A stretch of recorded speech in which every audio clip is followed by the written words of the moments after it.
नमस्कार, मी मधुकर ईश्वरदास गवळी, राहणार उगाव, तालुका निफाड, जिल्हा नाशिक. मला कृषी महाविद्यालय नाशिक यांनी शेतकरी उत्पादक कंपनीची आव्हाने व संधी याविषयी बोलण्याची जी काही संधी उपलब्ध करून दिली, त्याबद्दल मी संपूर्ण कृषी महाविद्यालय व कृषी महाविद्यालयाचे संस्थेचे अध्यक्ष आदरणीय भाऊ, त्याचबरोबर या संस्थेचे समन्वयक डॉक्टर सेवलीकर सर, त्याचबरोबर गुरुवर्य प्राचार्य डॉक्टर हाडोळे सर, त्याचबरोबर आमचे मार्गदर्शक श्री तुषार उगले सर व संपूर्ण टीम व या वेबिनार मध्ये सहभागी असलेले सर्व विद्यार्थी, शेतकरी, शिक्षक व सर्व माझे बंधू भगिनी.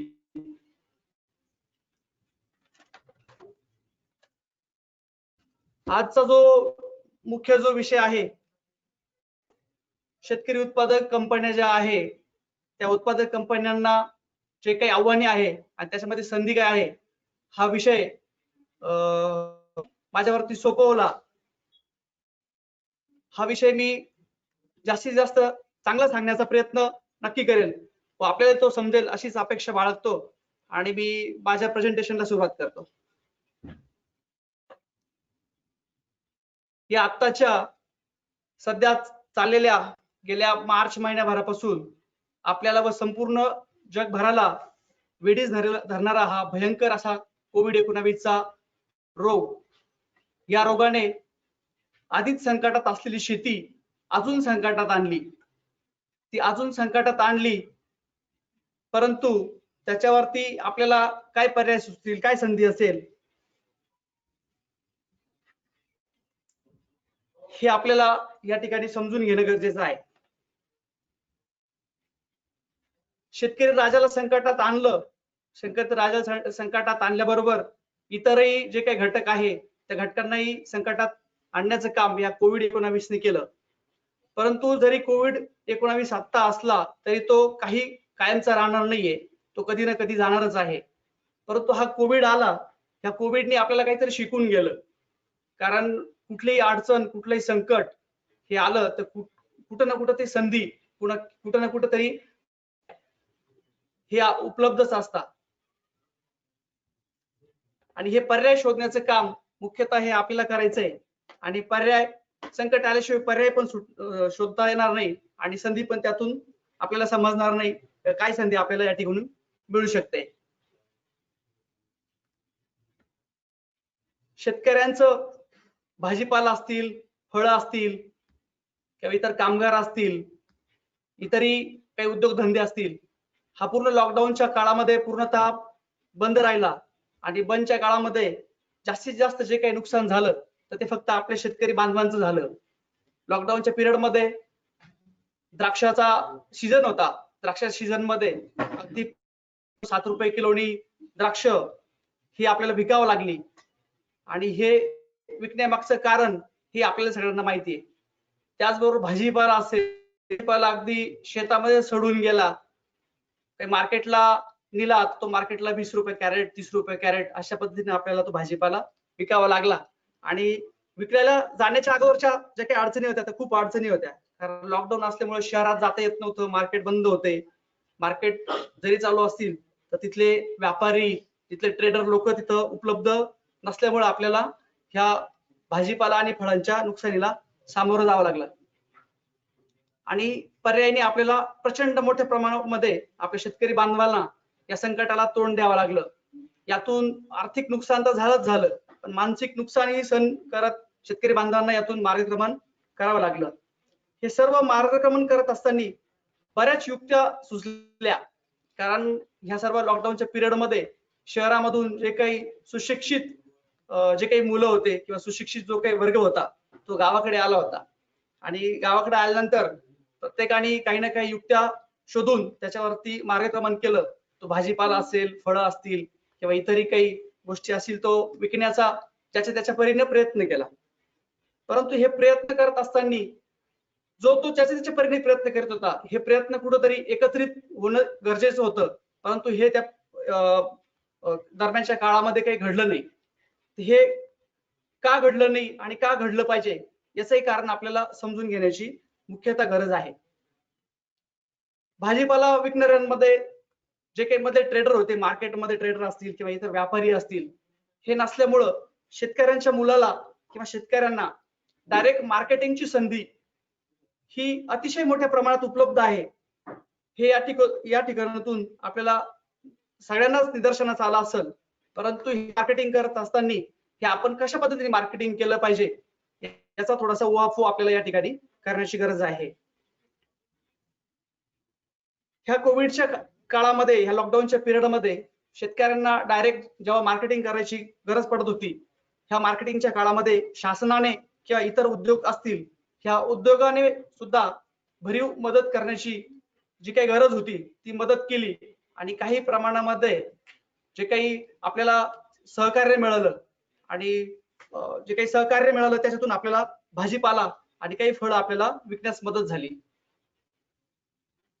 आता हा इम्पॅक्ट कुठं पडला, कुठं आपल्याला चॅलेंज आहे कोविडचे, तर आपण प्री हार्वेस्टिंग ज्या ठिकाणी म्हणू त्या ठिकाणी प्री हार्वेस्टिंगच्या अगोदर आपल्याला ऍग्रिकल्चर इनपुट्स लागतात, त्याच्याबरोबर आपल्याला फार्मिंग करावं लागते. इनपुट जेव्हा असतील तेव्हाच आपण फार्मिंग करू शकतो.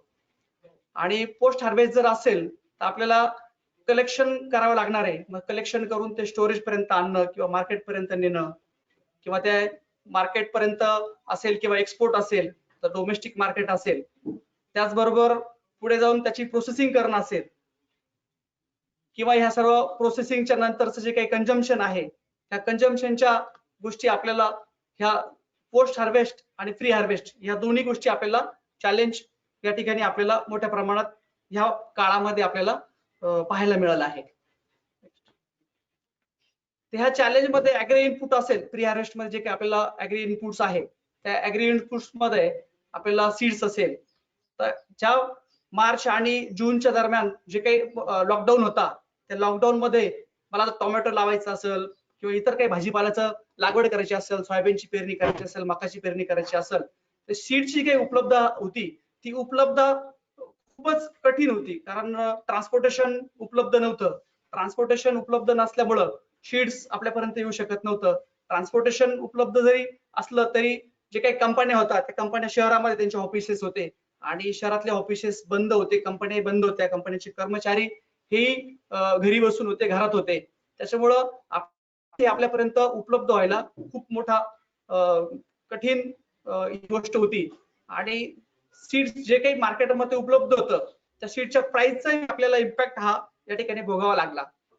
सीड्स बरोबरच आपल्याला फर्टिलायझरची पण गरज होती.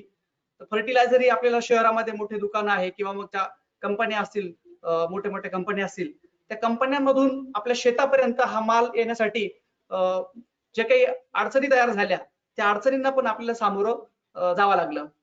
त्याचबरोबर क्रॉप प्रोटेक्शन असेल तर क्रॉप प्रोटेक्शन मध्ये क्रॉप कव्हर असेल, शेडनेट असेल, पॉलिहाऊस असेल किंवा इतर काही साधन सामुग्री असेल, ह्या साधन सामुग्रीलाही आपल्याला भाव आणि अवेलेबिलिटी याचा इम्पॅक्ट आपल्याला हा प्रत्येक शेतकरी बांधवांना या ठिकाणी अडचणीचा ठरला.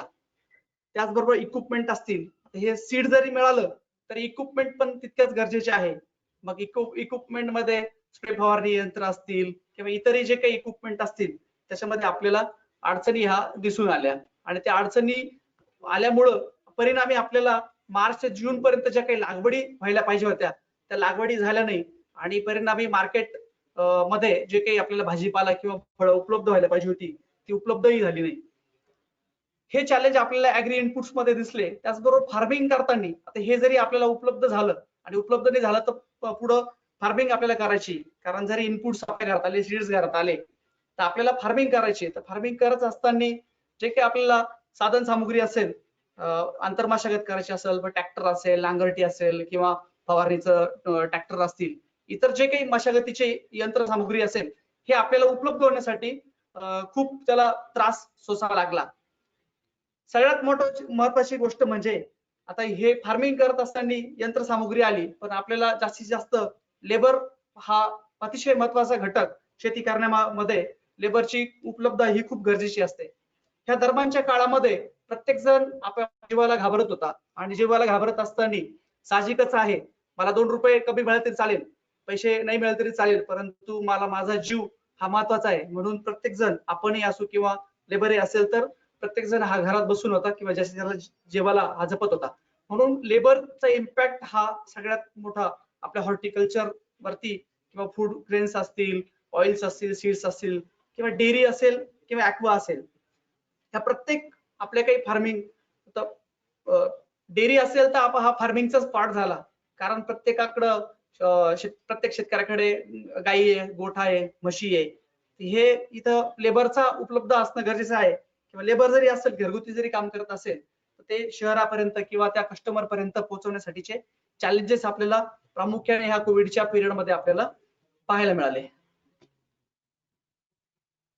आता हे सगळं फार्मिंग झाली, ऍग्री इनपुट झालं, परंतु पोस्ट हार्वेस्ट जेव्हा आपण करतो, तर पोस्ट हार्वेस्ट मध्ये कलेक्शन जेव्हा करायचंय आपल्याला, तर कलेक्शन सेंटर असतील किंवा कलेक्शन आपल्या शेतकऱ्याच्या बांधापासून तसं आपल्या कलेक्शन सेंटर पर्यंत असेल किंवा स्टोरेज पर्यंत नेण्यासाठी जे काही ट्रान्सपोर्टेशन होतं किंवा लेबर होते, तिथे आपल्याला अडचणी तयार झाल्या. त्याचबरोबर त्याच पद्धतीने आपल्याला प्रोसेसिंग जरी असली, तर प्रोसेसिंगला पण लेबर गरजेचं होतं.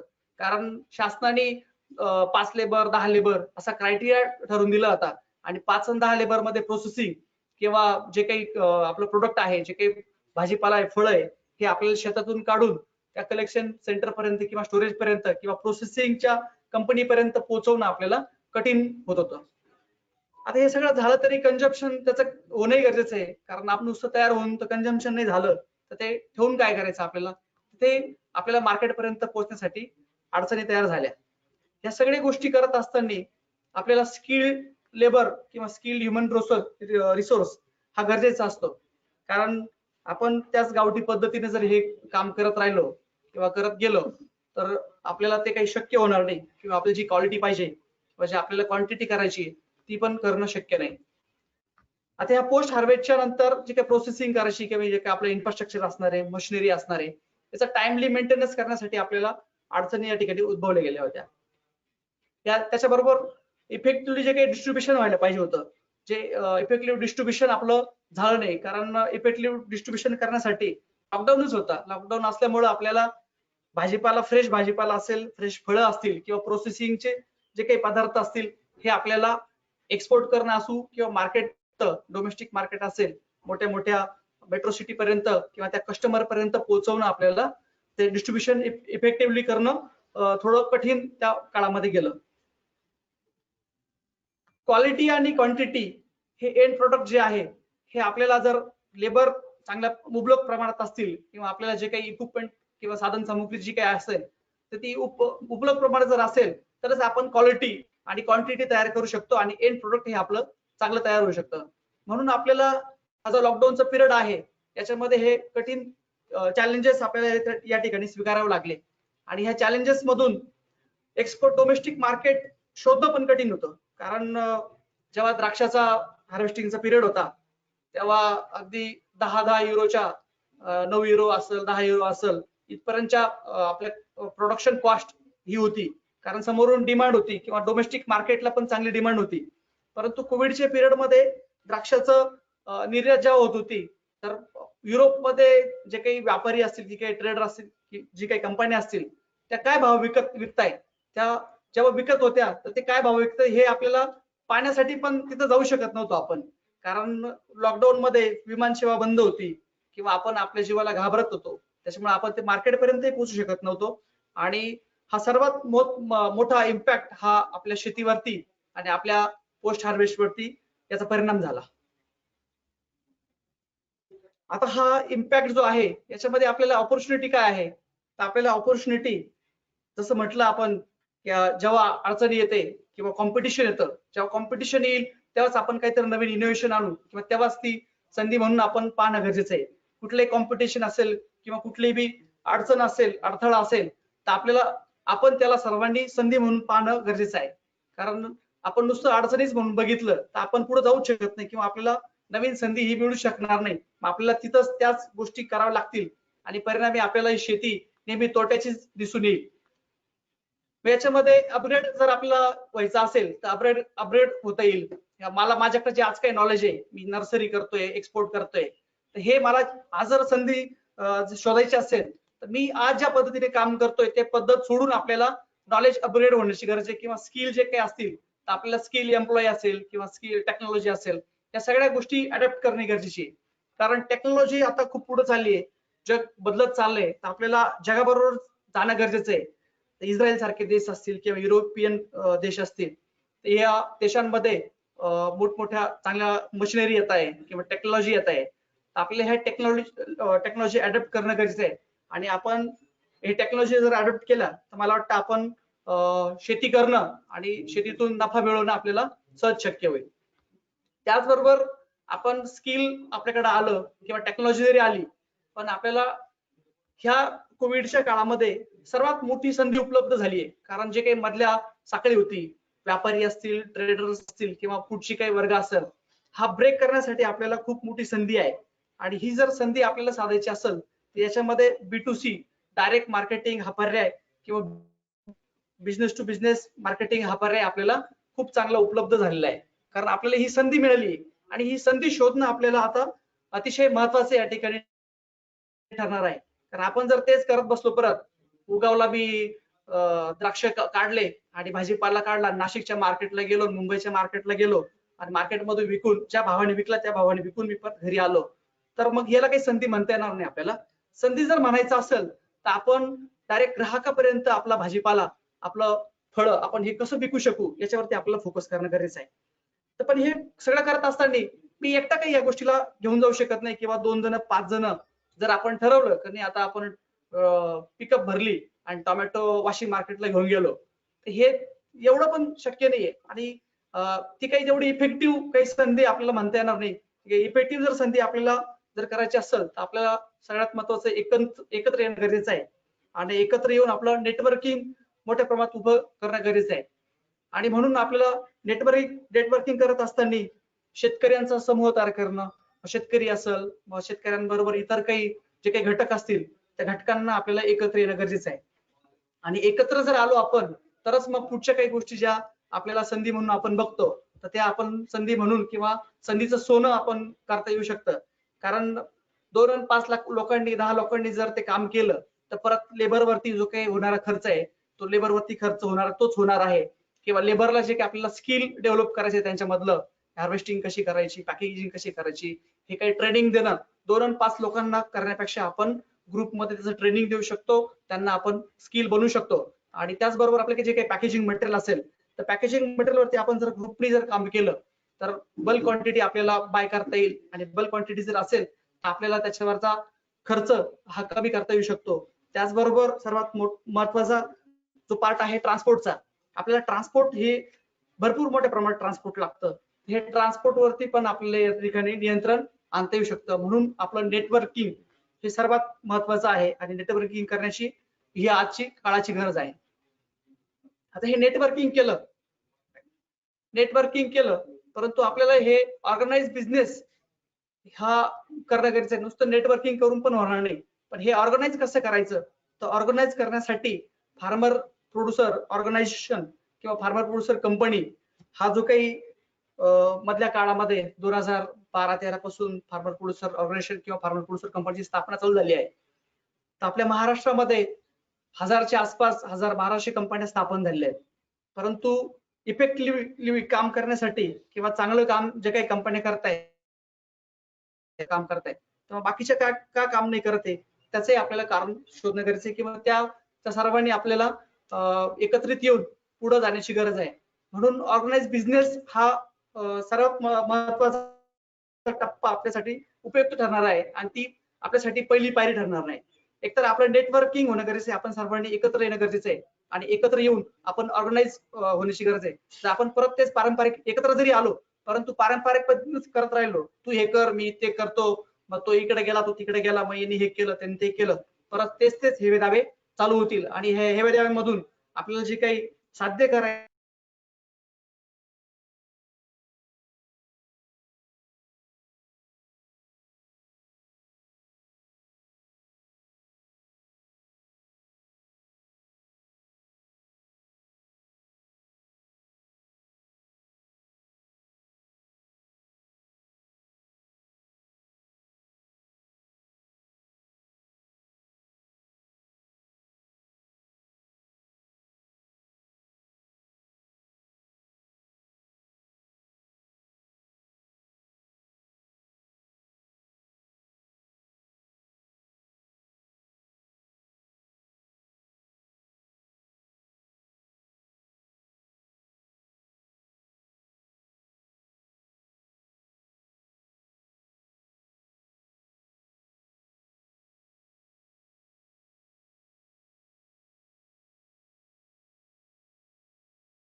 हॅलो,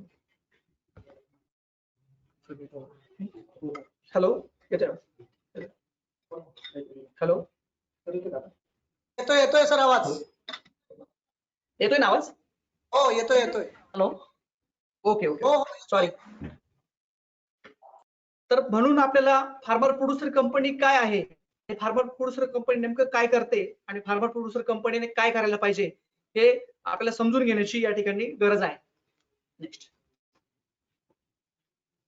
आता आपल्याला फार्मर प्रोड्युसर कंपनी स्थापन करायची, आपण एकत्र आलो, आपल्याला ऑर्गनाइज बिझनेस करायचा आहे आणि ऑर्गनाइज बिझनेस करून आपण फार्मर प्रोड्युसर कंपनी किंवा फार्मर प्रोड्युसर ऑर्गनायझेशनची स्थापना करायची. अशा काही लीगल गोष्टी आहेत, हे लीगल गोष्टी समजून घेणं गरजेचं आहे. ते ह्या फार्मर प्रोड्युसर कंपनी तयार करण्यासाठीच्या 3-4 ऍक्ट आहे. तर आपण फार्मर हे जे काही 2 नंबरचा ऍक्ट आहे farmer producer company section 581C of Indian compliances act 1956, हा 1956 सालामध्ये हा ऍक्ट आला होता. परंतु स्पेशली फार्मर प्रोड्युसर कंपनी स्थापन करण्यासाठी 2013 मध्ये त्याची अंमलबजावणी परत झाली, खास फार्मर प्रोड्युसर कंपनीसाठी.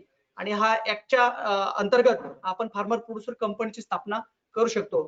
त्याचबरोबर society registration under society registration act 1860 या खाली आपण स्थापन करू शकता, किंवा कोऑपरेटिव्ह सोसायटी ऍक्टच्या खाली पण स्थापन करू शकता.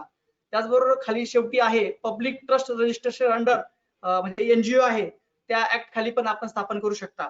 परंतु हे सगळं एनजीओ आपण स्थापन करायचं, याच्यामध्ये आपल्याला फार्मर प्रोड्युसर कंपनी स्थापन करायची ते कुठेतरी कमर्शियली झालं पाहिजे, किंवा त्याचं आपल्या शेतकऱ्यांना किंवा सभासदांना त्याचं प्रॉफिट शेअरिंग जर करायचं असेल, तर जो काही फार्मर प्रोड्युसर कंपनी ऍक्ट आहे 2013चा, त्याच ऍक्ट खाली आपण जर ही कंपनीची स्थापना केली तर हे उपयुक्त ठरेल.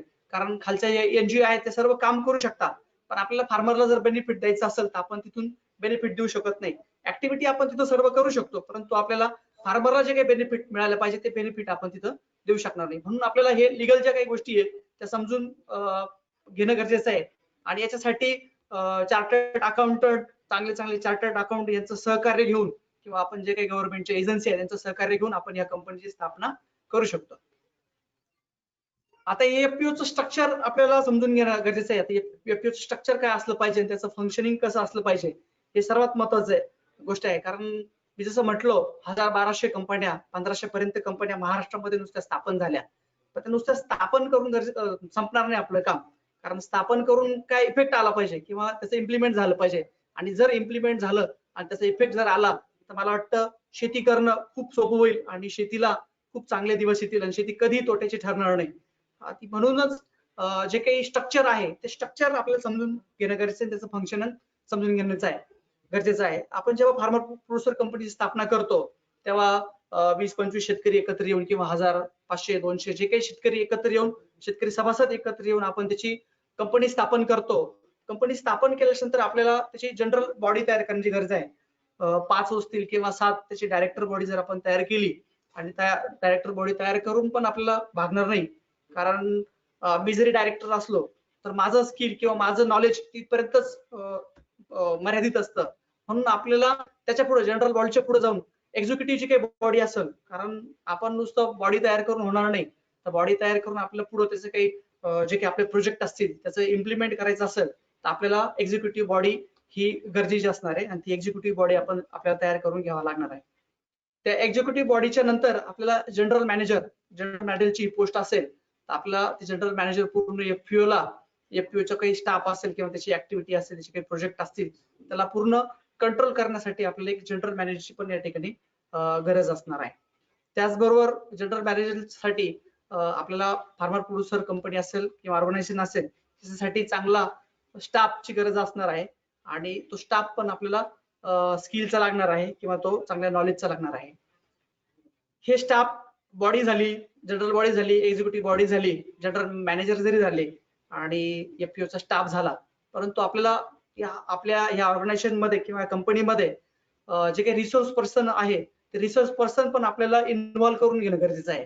कारण ह्या बाकीच्या रिसोर्स पर्सनला आपण जर इन्व्हॉल्व करून घेतलं तर आपल्याला ही कंपनी इफेक्टिव्हली चालवता येऊ शकेल, आणि त्याच्यामध्ये आपल्याला काही अडीअडचणी येतील किंवा नवीन नवीन उपक्रम असतील, नवीन नवीन टेक्नॉलॉजी असेल किंवा नवीन नवीन पिकं करायची आहे, नवीन नवीन आपल्याला पिकं करून त्याची प्रोसेसिंग करायची, तर आपल्याला इतर जे काही रिसोर्स पर्सन आहे ते हायर करणं गरजेचं आहे.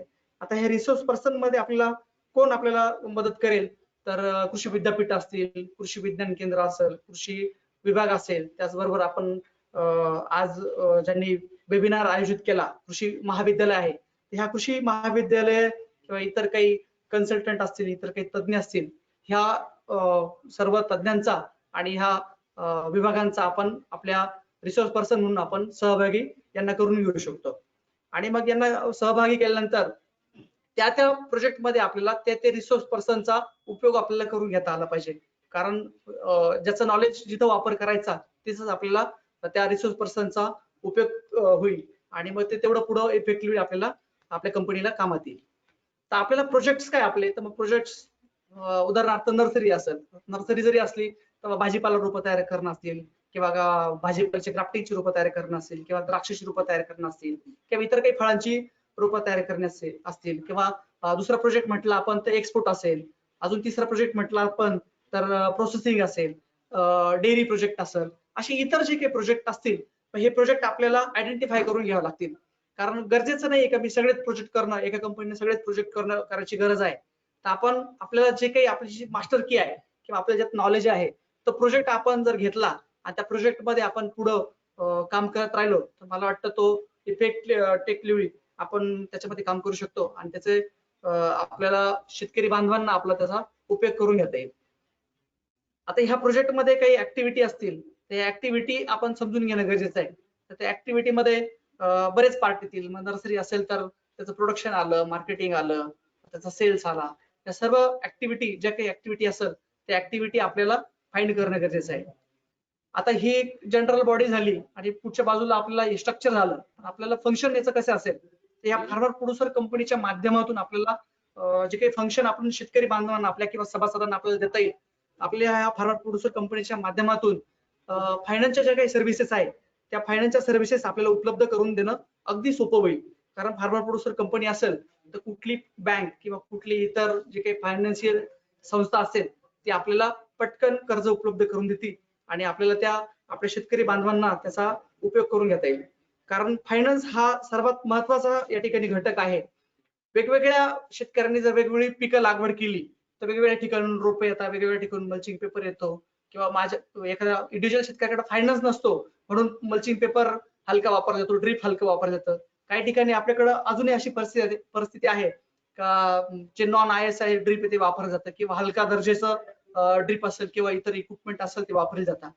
तर आपल्याला हे काही फायनान्स आपल्या फार्मर प्रोड्युसर कंपनीला जर उपलब्ध झालं आणि कंपनीमध्ये जे काही शेतकरी वर्ग आहे आपले किंवा शेतकरी सभासद आहे त्या शेतकऱ्यांना जर फायनान्स उपलब्ध करून दिला तर युनिफॉर्म क्वालिटीचं, चांगल्या क्वालिटीचं आपल्याला इनपुट त्या माध्यमातून आपल्याला फायनान्सच्या माध्यमातून उपलब्ध करून देता येऊ शकतं. मागच्या वर्षी आम्ही असे काही प्रयोग केले. आम्ही 200 एकरावरती आमच्या आजूबाजूच्या परिसरामध्ये शेतकरी बांधवांना, आपल्या शेतकरी सभासदांना फायनान्स उपलब्ध करून दिला होता. तर फायनान्स हा उपलब्ध पैशाच्या स्वरूपात किंवा कॅशच्या स्वरूपात उपलब्ध न करून देता तर तो रोप असतील, मल्चिंग पेपर असतील, खतं असतील, बेसल डोस असेल किंवा औषधं असतील किंवा ॲग्रोनॉमी असेल, असं पूर्ण पॅकेज आणि किट आम्ही त्या आपल्या शेतकरी सभासदांना उपलब्ध करून दिला.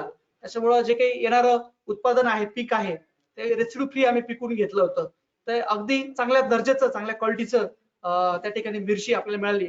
अशाच पद्धती हे एक उदाहरण झालं, पण अशाच पद्धतीने आपण फायनान्स अशा पद्धतीने जरी आपण शेतकऱ्यांपर्यंत पोहोचवला तर आपल्याला त्याचा इम्पॅक्ट हा चांगला मिळू शकेल. तर इनपुट ज्या काही सर्व्हिस आहे, इनपुट सप्लाय सर्व्हिसेस आपल्याला अगदी इझिली मिळू शकतात. मोठ्या मोठ्या ज्या काही कंपन्या आहे, महिंद्रा असेल, सिंजेंटा असेल, टाटा असेल, इतर ज्या काही कंपन्या आहेत त्या कंपन्यांचा आपल्याला टेक्निकल सपोर्ट, ह्या कंपन्या मार्केटमध्ये सप्लाय करतातच, त्यांचे प्रोडक्ट विकतातच आहे. परंतु ह्या कंपन्या जगभर काम करतात. हे जगभरामध्ये चाललेलं टेक्नॉलॉजी आहे, चाललेलं तंत्रज्ञान आहे किंवा चाललेलं जे काही पीक पद्धती आहे किंवा पीक पॅटर्न आहे तो पॅटर्न आपल्याला आपल्या कंपनीमध्ये आणणं सोपं जाईल.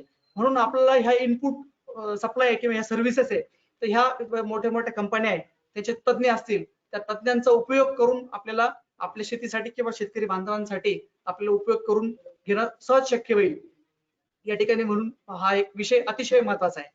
त्याचबरोबर प्रोक्युरमेंट हा विषय आला तर प्रोक्युरमेंट मध्ये जसं आपण जर विखुरलेला असतो तर प्रोक्युरमेंट करायची असेल तर आपल्याला ती प्रोक्युरमेंट, समजा आपली एक गाडी एका गावात गेली तर त्या गावामधले जे काही आपले शेतकरी सभासद असतील ती एकच गाडी आपले सगळे प्रोक्यूर जे काही भाजीपाला असेल फळ असेल तो प्रोक्यूर करून आपल्या कलेक्शन सेंटरला की आपल्या स्टोरेज मध्ये आणू शकेल किंवा प्रोसेसिंग युनिट मध्ये आणू शकेल आणि मग त्याची प्रोसेस पॅकेजिंग आहे ती आपल्याला एका ठिकाणी करणं सहज शक्य होईल. कारण वेगवेगळ्या ठिकाणी पॅकेजिंग सेंटर उभारणं किंवा वेगवेगळं लेबर वापरणं किंवा वेगवेगळ्या ठिकाणून पॅकेजिंग मटेरियल आणणं हे जर आपण वेगवेगळ्या पद्धतीने केलं तर आपल्याला परत परिणामी त्याची प्रोडक्शन कॉस्ट किंवा क्वालिटी जे म्हणू आणि परत क्वांटिटी आपल्याला वेळेवरती क्वांटिटी करणं किंवा जी काही क्वालिटी पॅरामीटर आहे ते क्वालिटी पॅरामीटर आपल्याला मिळणार नाही. आणि ह्या पद्धतीने जर आपण गेलं फार्मर प्रोड्युसर कंपनीच्या माध्यम तर हार्वेस्टिंग पासून तर पॅकेजिंग पर्यंत पॅकेजिंग पासून तर मार्केटिंग पर्यंत आपल्याला याचा उपयोग करून घेता येईल याचा फायदा करून घेता येईल. आता मार्केटिंग करायची तर मार्केटिंगला आपल्याला प्रोफेशनल पद्धतीने मार्केटिंग करावं लागणार आहे. तर मार्केटिंग मध्ये डिजिटल मार्केटिंग असेल किंवा इतर B2B मार्केटिंग असेल B2C मार्केटिंग असेल किंवा इतर बिग बास्केट असेल रिलायन्स असतील किंवा इतरही काही ज्या चांगल्या कंपन्या आहेत तर त्यांना बल्क क्वांटिटीनी मोठमोठे मॉल असतील बल्क क्वांटिटीनी भाजीपाला फळ लागतात तर अशा कंपन्यांबरोबर आपल्याला अप्रोच होता येईल. कारण इंडिव्हिज्युअल शेतकऱ्याला अशा कंपन्यांपर्यंत अप्रोच होता येत नाही आणि अप्रोच जरी झाला तेवढी मोठी क्वांटिटी आणि क्वालिटी शेतकऱ्याला मेंटेन करून शेतकऱ्यापर्यंत पोहोचवणं शक्य होत नाही. कारण शेतकरी त्याने पिकवायचं का त्या मजुरावर माग राहायचं का ते फवारे मारायचे का कुटुंब सांभाळायचं का कुटुंबातील मुलांचं शिक्षण सांभाळायचं या सगळ्या गोष्टींचा आपल्याला विचार करता मार्केटिंग पर्यंत इंडिव्हिज्युअल शेतकऱ्याला पोहोचणं अशक्य गोष्ट आहे. आणि म्हणूनच आपल्याला शेतीमध्ये जे काही आज तोटे किंवा जे काही फेल्युअर पाहायला मिळत आहे ह्याच कारणामुळे मला मुख्यतः पाहायला मिळतंय असं माझ्या अनुभवातून मला वाटतं. म्हणून मार्केटिंग आपण जर फार्मर प्रोड्युसर कंपनीच्या माध्यमातून गेलं तर मार्केटिंग ही आपल्याला अतिशय सोयीनी आणि सोपी करता येईल आणि आपल्याला आपला दबाव म्हणजे आपल्याला जर आपल्याकडे क्वांटिटी असेल क्वालिटी असेल तर आपण इफेक्टिव्हली त्याच्यावरती काम करू शकतो आणि आपल्याला कॉन्फिडन्सली आपल्याला सांगता येईल की आम्ही ही क्वांटिटी देऊ शकतो ही क्वालिटी देऊ शकतो आणि टाइमली सप्लाय पण आपल्याला त्या ठिकाणी देऊ शकतो. आता याच्यामध्ये आपल्याला जे काही कंपन्या असतील आता समजा द्राक्ष आहे किंवा भाजीपाला आहे भाजीपाल्यामध्ये एक टोमॅटो आपण उदाहरण घेतलं तर टोमॅटो मध्ये आपण जे काही आता आपल्या महाराष्ट्रामध्ये टोमॅटो पिकवला जातो आणि महाराष्ट्रामध्ये काही विदर्भ आहे मराठवाडा आहे त्याच्यामध्ये राऊंड शेप मध्ये जो काही देशी टोमॅटो ऍसिडिक टोमॅटो जो प्रोसेसिंगला पण काम येतो तो तिकडे पिकवला जातो आपल्याकडे थोडासा वेगळा टोमॅटो पिकवला जातो. परंतु आपण पिझ्झा खातो बर्गर खातो याच्यामध्ये पण काही वेगळ्या पद्धतीचा टोमॅटो लागतो किंवा जे काही कंपनीला जे काही क्वालिटी पॅरामीटर मध्ये असेल प्रोसेसिंग साठी काही वेगळा टोमॅटो लागतो आपल्याला जे कंपन्यांना पाहिजे किंवा मार्केटमध्ये जे पाहिजे ते आपल्याला पीक आपल्याला लागवड करून आपल्या शेतकऱ्यांकडून आपल्याला ते पिकवून घेता येऊ शकतं आणि पुढे मार्केटमध्ये देता येऊ शकतं. म्हणजे आपण कुठले पीक लावायचं आणि मग पर्यायाने मार्केटमध्ये जाऊन त्याला भाव नाही किंवा कोणी घेत नाही असं इथं होणार नाही. म्हणून आपल्याला या ठिकाणी पण कंट्रोल आणता येऊ शकतं. त्याचबरोबर सर्वात महत्वाचा विषय म्हणजे हा इन्शुरन्स. कारण शेतीला इन्शुरन्स हा मिळणं अतिशय कठीण आहे. आपल्याला एकत्रितरित्या गेलं तर इन्शुरन्स कसा उपलब्ध करून देता येईल मोठ्या मोठ्या टाईप करून कोलॅबोरेशन करून तर इन्शुरन्स पण आपल्याला उपलब्ध करून घेणं शक्य होईल. क्वालिटीचा कंट्रोल तो आहेच आपल्यावरती कारण क्वालिटीचा कंट्रोल जर नसेल तर आपण मार्केटमध्ये आपलं नाव आणि आपलं ब्रँड करू शकणार नाही आणि म्हणून आपल्याला क्वालिटी ही अतिशय महत्वाची आहे. कारण क्वालिटी गेली तर 10 वस्तू गेल्या तर ते क्वालिटी चांगली गेली तर ती आवडली मार्केटमध्ये तर तिचा प्रसार होऊन आपल्याला 100 वस्तूची 1000 वस्तूची ऑर्डर येऊन आपला व्हॉल्यूम या ठिकाणी आपल्याला वाढवता येऊ शकतो. त्याचबरोबर टेक्नॉलॉजी आहे तर टेक्नॉलॉजी ट्रान्सफर करण्याचं काम जे आहे तर हे कंपनीच्या माध्यमातून आपल्याला आपल्या शेतकरी सभासदांना करता येऊ शकतं. कारण टेक्नॉलॉजी आली तर ती एका शेतकऱ्याकडे आली तर एका शेतकऱ्याकडे ती तिथंच राहते किंवा मर्यादित 10-20 शेतकऱ्यापर्यंत पोहोचते. तर ह्या पद्धतीने आपण फार्मर प्रोड्युसर कंपनीच्या माध्यमातून गेलं तर आपल्या शेतकरी बांधवांना किंवा शेतकरी सभासद असतील जी काही टेक्नॉलॉजी असेल ती टेक्नॉलॉजी ट्रान्सफर करण्याची मदत किंवा ट्रान्सफर करण्याची काही स्पीड आहे ते आपल्याला या माध्यमातून करता येईल. आणि जे काही इनोव्हेशन आणायचे आपल्याला इनोव्हेशन मध्ये मग टेक्नॉलॉजी आली किंवा काही नवीन इक्विपमेंट आल्या नवीन मशिनरी आली किंवा नवीन पिकं आली हे ट्रान्सफर करायचं आणि ते इनोव्हेशन अर्थातच तिथं आपल्याला करता येणं शक्य आहे. आता याच्यामध्ये एक्सपोर्ट असेल किंवा डोमेस्टिक मार्केटचं नेटवर्क आहे हे नेटवर्क पण आपल्याला या ठिकाणी करता येणं सोपं आहे. कारण आपण या ठिकाणी आपण जर स्ट्रक्चर मध्ये गेलो तर आपण जनरल मॅनेजर नेमले जनरल मॅनेजरच्या खाली स्टाफ नेमलाय तर स्टाफ मध्ये आपल्याला पर्टिक्युलर त्याच मार्केटिंग साठीच काही स्टाफ असणार आहे किंवा पर्टिक्युलर सेल साठी असणार आहे, प्रोडक्शन साठी असणार आहे. हा जो काही स्टाफ आहे, हा स्किल स्टाफ आपल्याला तिथं आपल्याला उपयोगात त्याचा उपयोग करून घेता येऊ शकतो.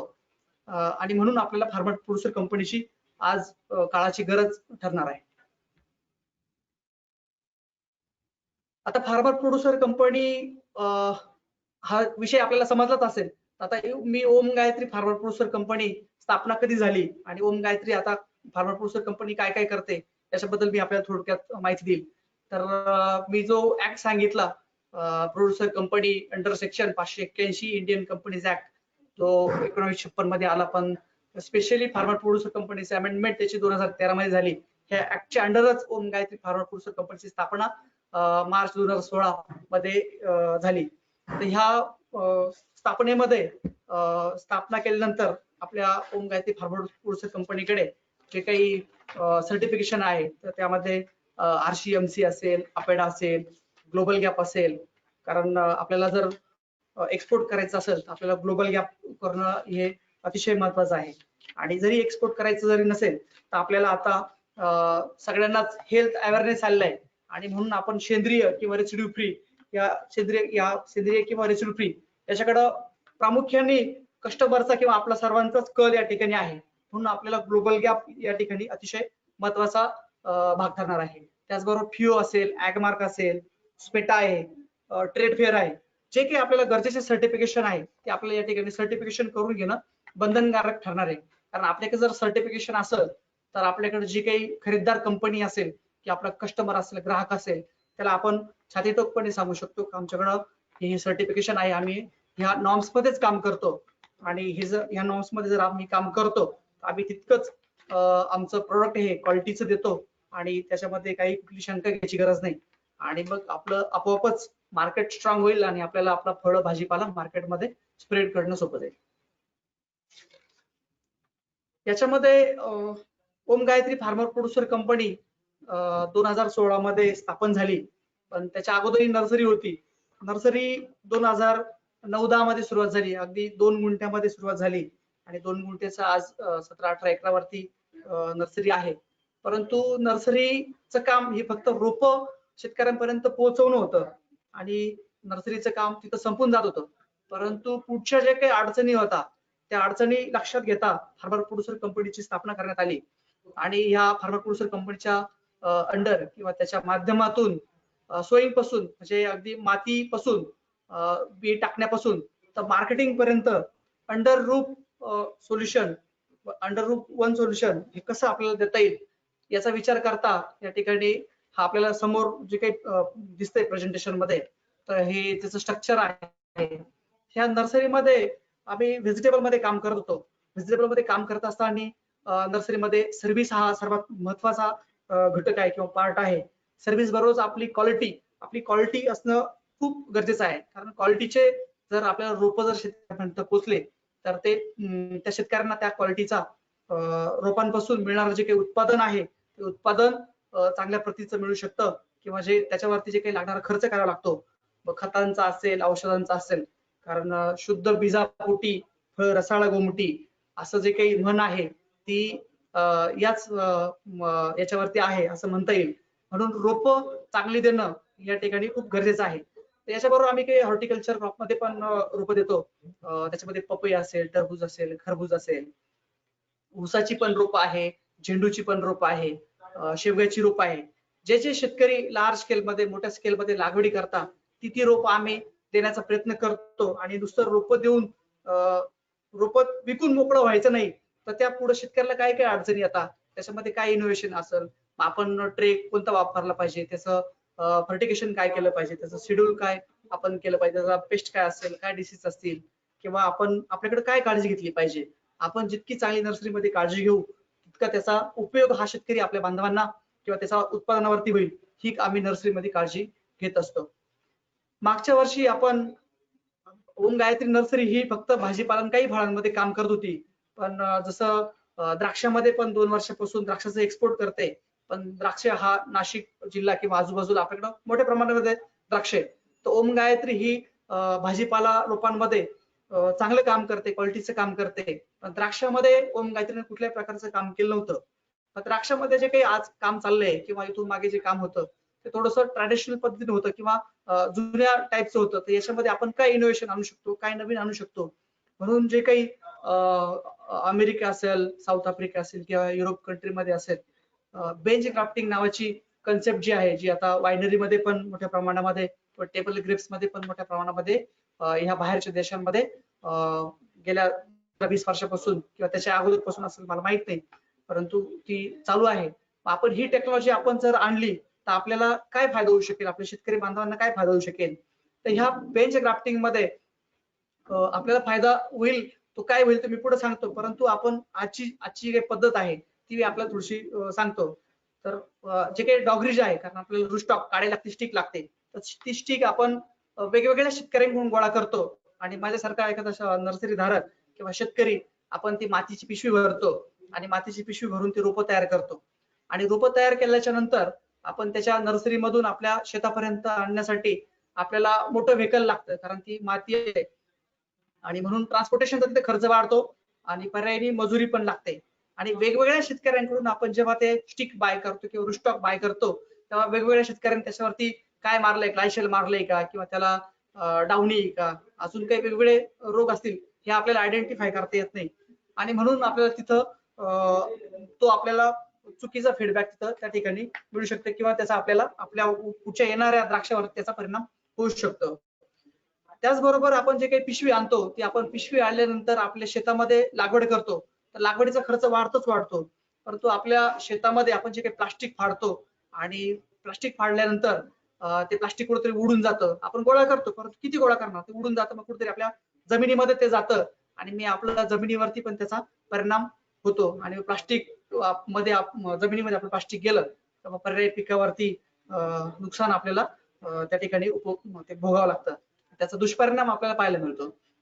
आता ही बेंच ग्राफ्ट जो विषय आहे, बेंच ग्राफ्ट हा जे काही रुस्टॉक आहे, हे रुस्टॉकचे आता आम्ही प्लॉट केले, ते रुस्टॉकचे कंट्रोल प्लॉट आपल्याच ऑब्झर्वेशन खाली, तर तिथं जिथं कुठं काही डिशीज नसणार किंवा आजूबाजूला द्राक्षाचं 1-2 किलोमीटरवरती क्षेत्र नसणार आहे, आपण ते स्वतःच रुस्टॉक लावले आणि ते रुस्टॉक लावून स्पेशल रुस्टॉक च्या बागा तयार केल्या आणि त्याच्यावरती नियंत्रण ठेवून चांगलं क्वालिटीचं रुस्टॉक, सरळ काडी असेल किंवा विना रोगाची काडी असेल, ती रुस्टॉक आपण तयार करून आपला बेंच ग्राफ्टिंगच्या नर्सरीमध्ये आपल्याला आणता येईल.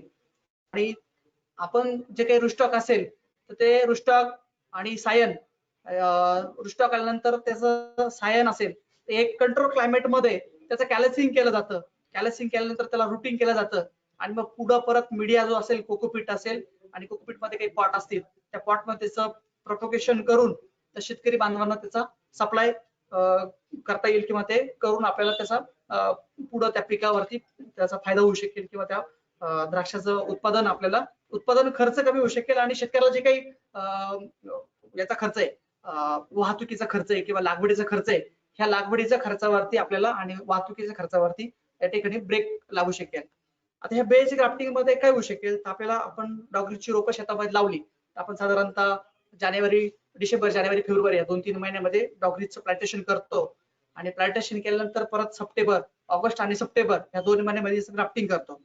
आता हे ग्राफ्टिंग करत असताना जर तसं क्लायमेट नसेल, तशी ह्युमिडिटी नसेल, तर आपल्याला गेल्या 2-3 वर्षापासून जे काही ग्राफ्टिंगचे सक्सेस रेट आहे तो आपल्याला खूप कमी प्रमाणात झालाय. अगदी 50%, 60% आपलं ग्राफ्टिंग सक्सेस होतं, कारण त्याला कंट्रोल आपल्याला क्लायमेट करता येत नाही.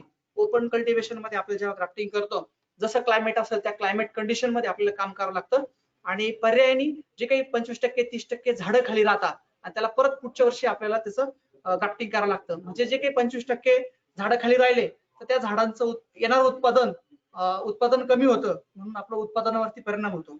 आता ह्या बेंच ग्राफ्टिंगने काय होणार आहे, तर बेंच ग्राफ्टिंग मध्ये ट्रे असणार आहे, कोकोपीट असणार आहे आणि कमी जागेमध्ये हे रोप जास्त बसणार आहे आणि डिसीज फ्री किंवा व्हायरस फ्री हे रोप असल्यामुळं हे शेतकऱ्यांपर्यंत आपल्याला पोहोचवणं किंवा शेतकऱ्याच्या बांधापर्यंत पोहोचवणं सोपं जाणार आहे.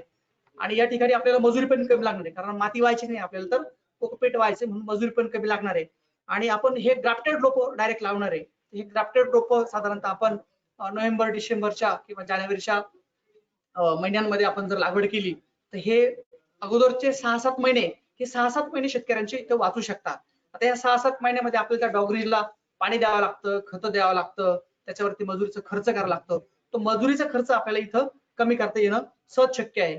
आणि जे काही आपल्याला ग्राफ्टिंग आपण ओपन कल्टिवेशन मध्ये ग्राफ्टिंग करतो आणि तिथं जे काही फेल्युअर ग्राफ्टिंगचं होतं तर फेल्युअर मध्ये जे 25-30% जे फेल्युअर आहे या ठिकाणी 1-2% आपल्याला फक्त फेल्युअर येऊ शकते. कारण मी आता एवढं कॉन्फिडन्सली तुम्हाला सांगू शकत नाही का 100% सक्सेस होईल. 2%, 3% मॉर्टिलिटी असेल, पण मॉर्टिलिटी आपल्याला लागवडीच्या 8 दिवसात, 10 दिवसात किंवा 15 दिवसामध्येच आपल्या हे बेज ग्राफ्टिंगच्या रोपांची मॉर्टिलिटी समजणार आहे आणि आपण लगेच महिनाभराच्या आतमध्ये तिथं दुसरं रोपांची ट्रान्सप्लांटिंग करू शकतो. म्हणजे आपल्याला एकही तुटवडा किंवा एकही गॅप फिलिंग ह्या द्राक्षाच्या रोपांमध्ये राहणार नाही. तर ह्या 6 महिन्याच्या अगोदरच्या काळामध्ये एकतर आपली जमीन आपण तापून घेऊ शकतो किंवा तिला चांगली भुसभुशीत करून किंवा जे काही त्याला उष्णता पाहिजे ती देऊ शकतो किंवा दुसरं 2-3 महिन्याचं जे काही शॉर्ट टर्म मधलं एखादं पीक आहे तर ते पीक घेऊन पण आपला नफा आपण त्या ठिकाणी मिळू शकतो. ह्या खास करून ह्या बेंच ग्राफ्टिंगच्या द्राक्षाच्या बेंच ग्राफ्टिंगच्या महत्व आहे. आता हे द्राक्षामध्येच नुसतं आपल्याला आणायचं नाहीये, तर आपल्याला हे इतरही क्रॉप मध्ये आपल्याला आणता येऊ शकतं. जसं पेरू असेल, सीताफळ असेल किंवा इतर जे काही हॉर्टिकल्चर क्रॉप असतील याच्यामध्ये आपण ही बेंच कन्सेप्ट ही आणू शकतो आणि ती आपण पुढे जाऊन फ्युचर मध्ये आणणारच आहे. त्याचा पुढचा टप्पा झाला आहे ट्रान्सप्लांटिंग. आता नर्सरी नुसतं नर्सरी एक झालं माध्यम, परंतु नर्सरी पासून तर शेतकऱ्याच्या बांधापर्यंत हे रोपं पोहोचवायचं आणि हे रोपं पोहोचवल्यानंतर त्या शेतकऱ्यांनी लागवड कशी करायची तर ते इझी कसं ट्रान्सप्लांटिंग करता येईल. तर त्याच्यामध्ये ट्रान्सपोर्टेशन असेल तर आपल्याकडे जे काही व्हेकल आहे या भरून शेतकऱ्यांच्या बांधापर्यंत जाते आणि ते ट्रान्सप्लांटिंग करणं शेतकऱ्याला सहज शक्य होतं. त्याच्या पुढे जाऊन आपण जे काही लॅब सर्व्हिस देतो तर या लॅब सर्व्हिस मध्ये सॉइल टेस्टिंग असेल किंवा पाणी परीक्षण असेल, पानदेट परीक्षण असेल, याही सर्व्हिसेस आपण शेतकऱ्यांना या ठिकाणी देत आहोत. आणि या सर्व्हिसेस घेतल्यामुळं आपल्या जमिनीमध्ये काय कमतरता आहे, काय आपण टाकलं पाहिजे, काय नाही टाकलं पाहिजे, हे जर आपल्याला समजलं, हा अहवाल जर आपल्याकडे असेल तर आपल्याला जे काही आपल्याला पीक लागवड करायची आहे तर त्याला कमतरता भासणार नाही आणि उत्पादनावरती त्याचा परिणाम होणार नाही. अशा पद्धतीने आपण लॅबची सर्व्हिसेस या ठिकाणी ओनगायत्री फार्मर फूड रिसर्च कंपनीच्या माध्यमातून शेतकरी बांधवांना देत आहोत. त्याचबरोबर ऍग्री इनपुट्स जे आहेत त्या ऍग्री इनपुटचा आम्ही गेल्या 1 वर्षभरापासून ऍग्री इनपुट्स विकतोच आहोत. परंतु आपण एक ऍग्री मॉल त्याचा ओपन केला आता 4-5 दिवसामध्ये त्याचं आपण ओपनिंग करणार आहे. त्या ऍग्री मॉल मध्ये खत असतील, औषध असतील, बी बियाणं असतील, तर खत, औषध, बी बियाणं इतरही ठिकाणी आपल्याला मिळतातच. परंतु याच्या व्यतिरिक्त आपल्याला ह्या ऍग्री मॉल मध्ये काय ठेवता येईल तर या ऍग्री मॉल मध्ये लॅब आहे, ड्रीप आहे, मल्चिंग पेपर आहे, क्रॉप कव्हर आहे किंवा बाकीचे ज्या काही इक्विपमेंट असतील जसं एखादं ब्लोअर असेल, एखादं एसटीपी मशीन असेल किंवा ग्रास कटर मशीन असेल, इतर जे काही आपल्याला शेतीसाठी उपयुक्त असणाऱ्या वस्तू किंवा उपयोगाच्या असणाऱ्या वस्तू या ऍग्रो मॉल मध्ये आपण ठेवण्याचा जास्तीत जास्त वस्तू ठेवण्याचा प्रयत्न करणार आहे. त्या येत्या 7-8 दिवसामध्ये त्या ऍग्री मॉलचं पण आपल्याकडे ओपनिंग होणार आहे. आता काम चालूच आहे वर्षभरापासून, पण जास्तीत जास्त वस्तू त्या नवीन वास्तूमध्ये आपण आणण्याचा प्रयत्न करणार आहे. आता याच्यातून काय घडणार आहे तर फार्मर प्रोड्युसर कंपनी असल्यामुळं फार्मर प्रोड्युसर कंपनीमध्ये शेतकरी सभासद असल्यामुळं जास्तीत जास्त एक वस्तू जर आपल्याला घ्यायची तर मी एक इंडिव्हिज्युअल शेतकरी असेल तर मला 10 किलो बियाणं लागतं, 20 किलो खतं लागतात, 20 किलो औषध लागतात आणि एखादं इक्विपमेंट लागतं. पण ते जर आपण हजारोच्या संख्येने किंवा शेकडोच्या संख्येने आपण ते जर घेतलं तर आपल्याला जी काही पुरवणारी कंपनी आहे त्या कंपनीकडे आपण हक्काने किंवा तिला सांगू शकतो की आम्ही एवढ्या क्वांटिटी मध्ये आम्ही हे खतं, औषधं किंवा ड्रिप घेतो, मल्चिंग घेतो, तर आम्हाला याचा रेट करून पाहिजे. तर पर्यायाने आपल्याला आपल्या शेतकरी बांधवांना त्याचा फायदा होऊ शकतो. त्याचबरोबर ह्या कंपन्यांक चांगल्या चांगल्या टेक्नॉलॉजी आहे तर त्या टेक्नॉलॉजी पण आपल्याला इथं घेता येऊ शकतं. आणि एक वस्तू आपल्याला एका शहरामध्ये, एक वस्तू दुसऱ्या शहरामध्ये, एक वस्तू तिसऱ्या शहरामध्ये जाण्याची गरज नाही. आपल्याला हे एकाच ठिकाणी ह्या ऍग्री इनपुटच्या माध्यमातून किंवा ऍग्री मॉलच्या माध्यमातून आपल्याला ह्या वस्तू ठेवणं सहज शक्य होणार आहे. त्याचबरोबर सगळ्यात महत्वाचा जो काही ऍग्रोनॉमिकल सपोर्ट आहे तो ऍग्रोनॉमिकल सपोर्ट असणं गरजेचं आहे. कारण वेगवेगळ्या वातावरणामध्ये, वेगवेगळ्या जमिनीमध्ये, वेगवेगळे पिकांमध्ये आपल्याला ऍग्रोनॉमिकल सपोर्ट हा देणं गरजेचं आहे. तर आम्ही ह्या आमच्या जितपत शक्य होईल तितपत आज ऍग्रोनॉमिकल सपोर्ट देण्याचा प्रयत्न करत आहोत. परंतु मागे जण आपल्याला जेवढ्या काही कंपन्या जोडल्या आहेत, ज्या काही मल्टीनॅशनल कंपन्या असतील, ज्या सीड सप्लाय करताय, ड्रीप सप्लाय करताय, तर ड्रीपचं आपण उदाहरण म्हणून घेतलं तर ड्रीप कशा पद्धतीने वापरलं पाहिजे, त्याचं डिस्चार्ज किती पाहिजे, त्याचं ऑटोमेशन कसं असेल, हे जर आपल्याला जोडलं गेलं तर तो आपोआपच पुढच्या ॲग्रोनॉमिकल सपोर्ट मध्ये आपल्याला त्याचा उपयोग करून घेता येणं सहज शक्य आहे. त्याच्यासाठी आपल्याला वेगळा काही माणूस किंवा वेगळी काही कंपनी हायर करण्याची गरज नाही, कारण ती एक इकोसिस्टम मध्ये आपल्याला जर बसवता आलं तर त्याचा उपयोग आपल्याला कंपनीला आणि कंपनीच्या शेतकऱ्यांना आपल्याला नक्कीच मिळू शकतो. अशा पद्धतीने आम्ही ओम गायत्री फार्मा प्रोड्युसर कंपनीच्या वाटचालीच्या माध्यमातून हा सपोर्ट देण्याचा प्रामाणिक प्रयत्न या ठिकाणी करत असतो. आता हे सगळं झाल्यानंतर हे सपोर्ट झालं, रोप दिले, बियाणं दिलं, खत दिले, ॲग्रोनॉमिकल सपोर्ट दिला. आता हे सपोर्ट दिल्यानंतर आपण बायबॅक पण करणं गरजेचं आहे, कारण पीक जरी चांगलं आलं तर हे एकत्रित जर आपण काम केलं तर बायबॅक पण आम्ही काही प्रमाणामध्ये मागच्या वर्षापासून करतोय. मागच्या 1-2 वर्षापासून त्याची सुरुवात झाली. मग ते बायबॅक करत असताना आपलं समजा टोमॅटो असेल किंवा द्राक्ष असतील, तर हे 2-3 प्रकारात येतं. तर काही टोमॅटो असेल तर डोमेस्टिक मार्केटला पण एकाच एकाच शेतकऱ्याकडून येतं, एकाच शेतामधून येतं. तर काही कॅरेट किंवा काही माल आपल्याला हा एक्सपोर्टला जाऊ शकतो, काही माल हा डोमेस्टिक मार्केटच्या क्वालिटीचा असेल, काही माल त्याच्यातून प्रोसेसिंगला असेल. तर हे आपल्याला बायबॅक जर या कंपनीच्या माध्यमातून केलं तर तो व्हॉल्यूम आपल्याला करता येऊ शकेल, कारण 5-50 कॅरेट 100 कॅरेट वेगवेगळ्या ठिकाणी जर केलं तर मग साहजिकच आपला मॅन पॉवर किंवा जे काही ट्रान्सपोर्टेशन खर्च असेल, मार्केटिंगचा खर्च असेल, तो या ठिकाणी आपण एकत्रित आलो त्या ठिकाणी आपल्याला वाचवणं शक्य आहे. म्हणून हा बायबॅक जो हा विषय आहे तो या कंपनीच्या माध्यमातून आम्ही थोड्या प्रमाणामध्ये चालू केला आहे. पुढे जाऊन मार्केटिंग जो विषय आहे, मार्केटिंग मग एक्सपोर्ट असेल, डोमेस्टिक असेल, तर हाही आपल्याला थोडं स्ट्रॉंगली याच्यामधून जाणं शक्य आहे, कारण मार्केट जर आपल्या हातामध्ये असेल तरच आपण हा मागचा जी काही सगळी सायकल आहे, कारण त्या सायकल पर्यंत किंवा ती सायकलचा उपयोग आपल्याला होऊ शकेल. नाही तर नुसतंच आपण सगळं चांगलं दिलं आणि पीक चांगलं आपल्याकडे आलं पण त्याला मार्केट नसेल, तर मार्केट जर नसलं तर आपल्या त्या पिकाचा आणि त्या उत्पादनाचा काही उपयोग होऊ शकणार नाही. आणि याच बरोबर आपले जे काही प्रोसेसिंग करणाऱ्या कंपन्या आहेत, त्या प्रोसेसिंग करणाऱ्या कंपन्यांबरोबर आपल्याला टायअप करता येऊ शकतं. तुम्हाला कोणत्या प्रकारचं पीक लागतं किंवा कोणत्या प्रकारचं उत्पादन लागतं, तर त्या प्रकारचं उत्पादन आपण ग्रो करून त्या कंपनीला आपण देऊ शकतो. त्याचबरोबर पुढे जो विषय आहे तो R&Dचा विषय आहे. तर हे सगळं करत असताना, हे स्ट्रक्चर करत असताना आपल्याला वेगवेगळ्या प्रकारची R&D करणं गरजेचं आहे, कारण नर्सरीमध्ये R&D करणं गरजेचं आहे, बेज ग्राफ्टिंग मध्ये R&D करणं गरजेचं आहे. लॅब जर असेल तर लॅबमध्ये वेगवेगळ्या प्रकारचे जे काही टेस्टिंग असेल तर टेस्टिंग आपल्याला तिथे आणणे गरजेचं आहे. त्याचबरोबर ऍग्री इनपुट्स मध्ये पण वेगवेगळे टेक्नॉलॉजी आले किंवा वेगवेगळे औषध आले, खत आले, वेगवेगळे ग्रेड आले, तर त्या ग्रेडची पण R&D आपल्याला करणं गरजेचं आहे. त्या प्रत्येक पूर्ण सायकल मध्ये आपल्याला R&D हा विषय अतिशय महत्वाचा आहे. आणि म्हणून हे स्विंग टू मार्केटिंग पर्यंतचं अंडर वन ग्रुप सोल्युशन आपण या ठिकाणी शेतकरी बांधवांना ओम गायत्री फार्मर प्रोड्युसर कंपनीच्या माध्यमातून देण्याचा या ठिकाणी प्रयत्न करतात. आता ओम गायत्री फार्मर प्रोड्युसर कंपनीने 2016-17 मध्ये चालू झाली, तर थोडस अनऑर्गनायझेशन पद्धतीनेच आमचं पण काम चालू होतं. पण जेव्हा ठेचा लागता, जेव्हा अडथळे येतात तेव्हा माणूस सुधारतो. आणि म्हणून जे काही मला ठेचा लागलेला आहे किंवा ओम गायत्री फार्मर प्रोड्युसर कंपनी ठेचा लागलाय, त्या ठेचा इतर कोणाला एखाद्या कंपनी शेतकरी समूहाला किंवा ग्रुपला कंपनी तयार करायची असेल त्याला लागू नये म्हणून जे काही मागे जे काही स्ट्रक्चर सांगितलं किंवा त्याचं फंक्शन सांगितलं, ते जर आपण फंक्शन जर तयार केलं तर या ठेचा लागणार नाही.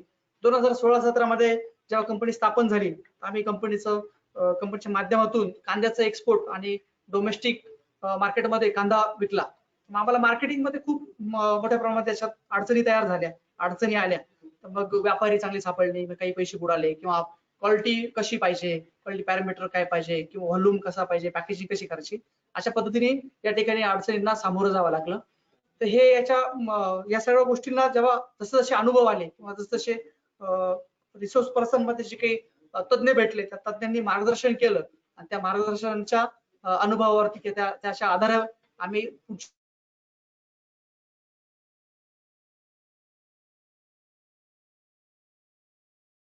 कंटेनर 2016-17 मध्ये आम्ही कांद्याचं एक्सपोर्ट केलं होतं. त्याचबरोबर 2017-18 मध्ये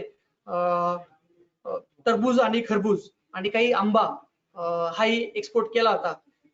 कांदा पण एक्सपोर्ट केला होता. आणि कांद्यामध्ये 8 कंटेनर 17-18 मध्ये केली होती आणि टोमॅटो जो आहे तो 5 कंटेनर एक्सपोर्ट केला होता आणि 3 कंटेनर अदर व्हेजिटेबल असेल, टोमॅटो असेल किंवा मिरची असेल, इतर मिक्स भाजीपाला असेल, तो त्या ठिकाणी एक्सपोर्ट केला होता.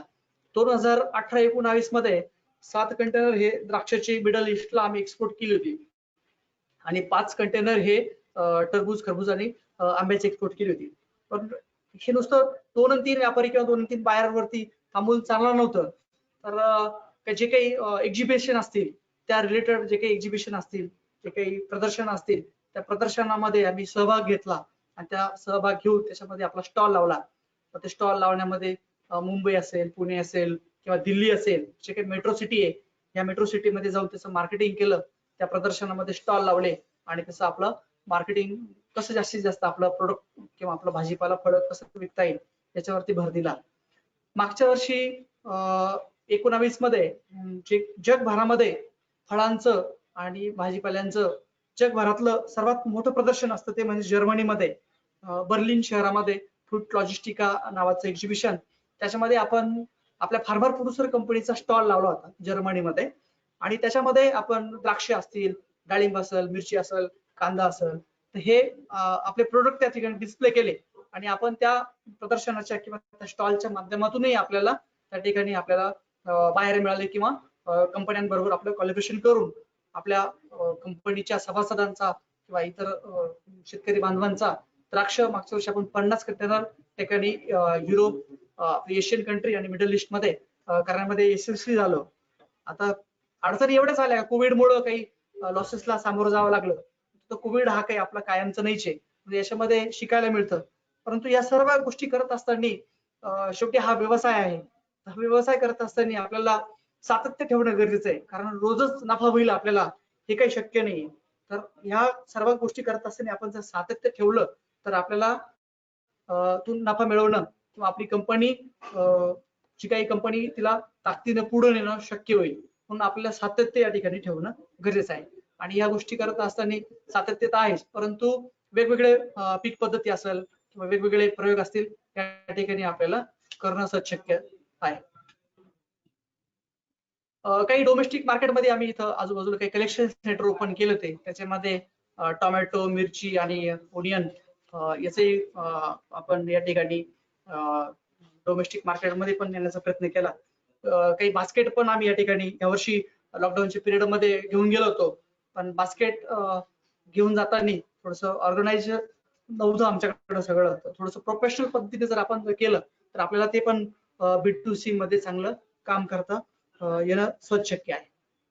नेक्स्ट परत एकदा मी कृषी महाविद्यालय के वाघ कृषी महाविद्यालय यांना धन्यवाद देतो आणि या ठिकाणी आपण ही स्लाइड जर आपण बघितली तर वी आर फॅमिली. तर वी आर फॅमिली का की हे सर्व शेतकरी बांधव आपल्याला एकत्र आले म्हणून आपण त्याला एक फॅमिली म्हटलं, एक ग्रुप म्हटलं, कारण आपण एक आहोत, एकत्र आहोत, म्हणूनच आपण या सगळं गोष्टी या ठिकाणी करणं आपल्याला शक्य आहे. त्याचबरोबर एकत्र जर आलं तर काय होऊ शकतं आणि काय घडू शकतं, मला वाटतं आपल्याला मी माझ्या पद्धतीने किंवा थोडक्या मोडक्या भाषेमध्ये मी आपल्याला सांगण्याचा प्रयत्न केला. मी आपला कृषी विज्ञान केंद्र असेल, कृषी विद्यापीठ असेल, शेतकरी बांधव असेल, त्याचबरोबर कृषी विभाग असेल, या सर्वांचा मनपूर्वक आभार मानतो आणि KKW मी मला जी काही या ठिकाणी संधी उपलब्ध करून दिली त्याबद्दल मी सर्वांचा आभार मानतो. आणि मला वाटतं उगले सर, आवाज येतोय सर? हा, तर पुढचा विषय सरांकडे किंवा मॅडमकडे मी सोपवतो आणि पुन्हा एकदा आपले सर्वांचे आभार मानतो आणि माझ्याकडून नजर चुकीने काही चुकलं असेल तर माफी पण सगळ्यांची मागतो. धन्यवाद. धन्यवाद सर, खूपच माहितीपूर्वक मार्गदर्शन आम्हाला तुमचं लाभलं. यानंतर मी प्राध्यापक किशोर उगले आणि प्राध्यापक डॉक्टर सतीश बोरनारे सर यांना विनंती करेल की त्यांनी आपल्या सहभागी श्रोत्यांचे जे काही प्रश्न असतील ते तज्ञांपर्यंत पोहोचवावे. ओके, हा, धन्यवाद मॅडम. विक्रम सर, मधुकर सरांचा त्यांचा व्हिडिओ ऑन करून द्या. आवाज चालू. हॅलो. हा येतोय सर आवाज, बोला. ओके 2 मिनिटं. आपल्याकडे भरपूर म्हणजे पूर्ण महाराष्ट्रातून जवळपास 500हून अधिक शेतकरी विद्यार्थी कृषी विद्यापीठातील आणि कृषी विज्ञान केंद्रातील शास्त्रज्ञ देखील आपल्या या वेबिनारला उपस्थित होते, अजूनही आहेत. तर बरेचसे प्रश्न आपल्याकडे आलेले आहेत, ते प्रश्न आपण इथे घेणार आहोत. निश्चित मधुकरजी गवळी गेल्या 10 वर्षात त्यांचा अनुभव, त्यांनी ज्या काही लोकांशी ग्रामीण भागातील लोकांशी त्यांनी जो संपर्क ठेवून जे व्यवसायात प्रगती केली, एक चांगली फार्मर प्रोड्युसर कंपनी या ठिकाणी त्यांनी तयार केली, त्या अनुषंगाने प्रश्न आले. मधुकरजी, एक प्रश्न आपल्याकडे आला आहे, सचिन आव्हाड यांनी विचारला आहे की शेतकरी उत्पादक कंपनी स्थापना, त्यासाठी लागणारा खर्च किंवा त्यासाठी शासन स्तरावरून कोणकोणत्या प्रकारची मदत या ठिकाणी उपलब्ध होते, त्याविषयी आपण थोडक्यात सांगा. शेतकरी उत्पादक कंपनी स्थापन करण्यासाठी जास्त खर्च लागत नाही. 40-50 हजार रुपये खर्च करावा लागतो आणि खर्च 40-50 हजार खर्च केल्यानंतर आपण कशा पद्धतीने ती कंपनी स्थापन करायची, त्याच्यामध्ये सभासदांचं पण कॉन्ट्रीब्युशन आपल्याला घ्यावं लागतं. आणि त्याच्या माध्यमातून जर आपण गेलो तर आपल्याला ते सहज शक्य आणि सोपं आहे. शासन स्तरावरती पण भरपूर स्कीम आहे त्याच्यामध्ये, जसं आता स्मार्टचा प्रोजेक्ट होतोय. परंतु मला असं वाटतं की आपण शासनाच्या ज्या काही स्कीम आहे त्या घेतल्याच पाहिजे, 100% घेतल्या तर आपण पुढे जाऊ शकतो. परंतु त्या स्कीम किंवा त्या गोष्टी आहे त्यांचा सहभाग घेण्याच्या अगोदर आपल्याला काय करायचंय, आपण पहिले आपली कंपनी स्थापन करावं. कंपनी स्थापन केल्यानंतर आपण पहिले प्रोजेक्ट आपले ठरवावे आणि त्याचं मार्केटिंग ह्या सगळ्या गोष्टी ठरवाव्या आणि त्याचा एक डीपीआर तयार करावा चांगला. आणि डीपीआर तयार करून मग शासन स्तरावरती स्कीम आहेत फार्मर प्रोड्युसर कंपनीसाठी, त्या स्कीमांच्या अंतर्गत आपण त्याचं अप्लाय केलं तर आपल्याला त्याचा पाठपुरावा करून त्याचा उपयोग करून घेता येऊ शकतो. त्याच्यासाठी जी काही नाशिकमध्ये आत्मा आहे, कृषी विभाग आत्मा आहे, ती पण आपल्याला मदत त्या ठिकाणी करू शकते. सर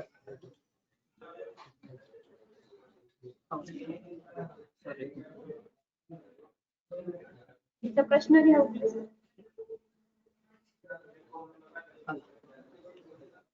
हा सर.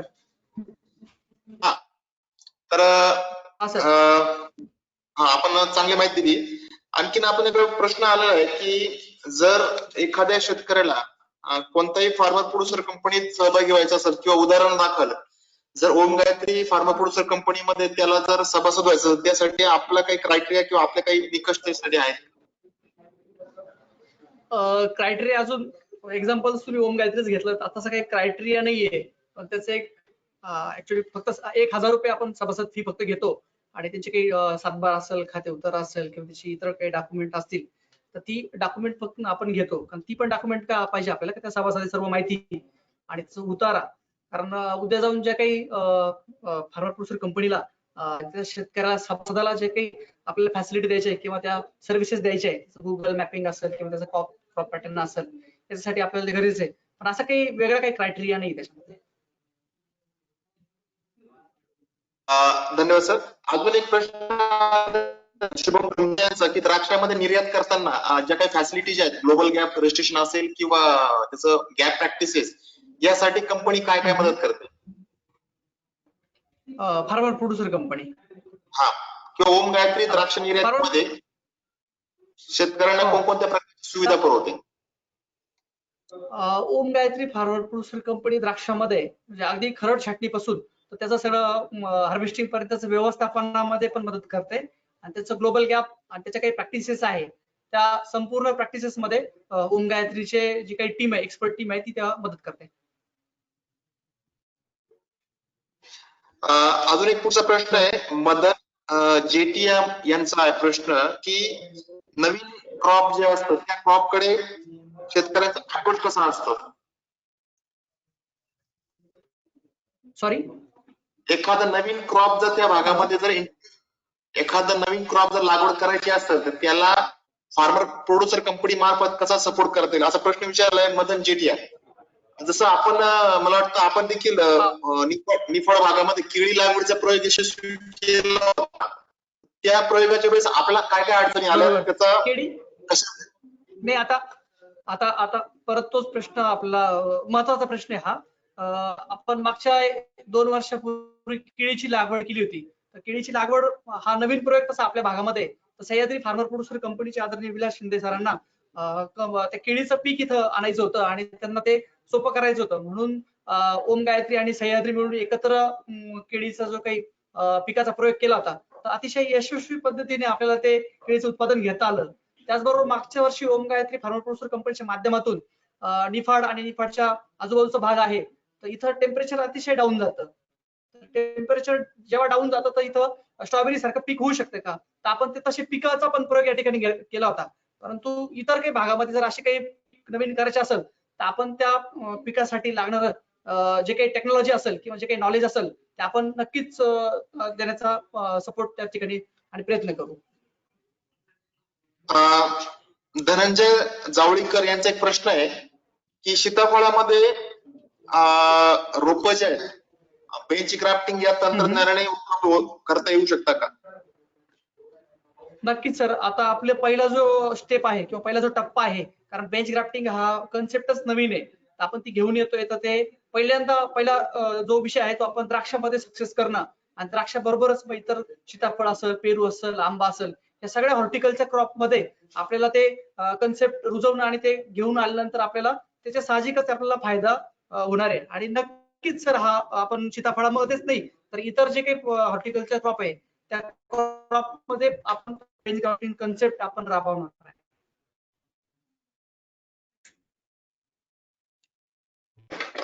अजून एक आपल्याला प्रश्न आला आहे की हॅलो टोमॅटो मध्ये तुम्ही ज्या टोमॅटो मध्ये हार्वेस्टिंग करतात किंवा प्रोसेसिंग साठी तुम्ही काय वेगळे निकष ठेवतायत का? नाही निकष काही नाही. आता जर आपल्याला प्रोसेसिंगचं स्पेशल टोमॅटो लावायचं असेल तर त्याच्यामध्ये जर लार्ज स्केल मध्ये जर आपल्याकडे शेत असेल तर त्याच्यामध्ये निकष काही नाहीये परंतु त्याचे थोडेसे बाजारभाव इतर बाजारभावांपेक्षा कारण प्रोसेसिंगला शेवटी काही क्रायटेरिया आहे त्याचे क्वालिटी पॅरामीटर पण आहे आणि त्याचा थोडासा बाजारभाव पण तिथे कमी असतो. परंतु आपल्याला निकष काही नाहीये तिथे. जर आपल्याकडे जर शेत मोठ्या प्रमाणामध्ये असेल तर विदाउट स्टिकिंग आपण ते पीक घेऊ शकतो त्या प्रोसेसिंगच्या व्हरायट्यांचं. म्हणजे आपला तिथे उत्पादन खर्च कमी जरी भाव कमी असला समजा मार्केटमध्ये आपलं 20 रुपये किलो टोमॅटो विकते आणि आपण जर हे 5 रुपये किलो जरी आपल्याला त्याचा भाव मिळत असला पण त्याच्यासाठी लागणारा जो काही उत्पादन खर्च आहे तो खर्च तिथे नाहीये. म्हणजे त्याची टोकर लावणे किंवा तार ओढणे बांधणी किंवा तिचं हार्वेस्टिंग आहे ते एकदा किंवा दोनदाच हार्वेस्टिंग जमीन परत आपल्याला मोकळी करता येऊ शकते. म्हणून अशा पद्धतीने आपल्याला ते त्याचा उत्पादनाचा खर्च कमी करून तो फायदा करून घेता येऊ शकतो. अजून एक प्रश्न आहे सुशील कुमार पाटील यांचा की आपण ज्या फार्म इनपुट्स जे शेतकऱ्यांना उपलब्ध करून दिले आहेत त्याच्यामध्ये आपण कशा पद्धतीने त्यांचं क्रेडिट मॅनेजमेंट असेल किंवा त्यांना चांगल्या क्वालिटीची इनपुट उपलब्ध करून देताना आपण कशा प्रकारे व्यवस्था तिथे उभारली?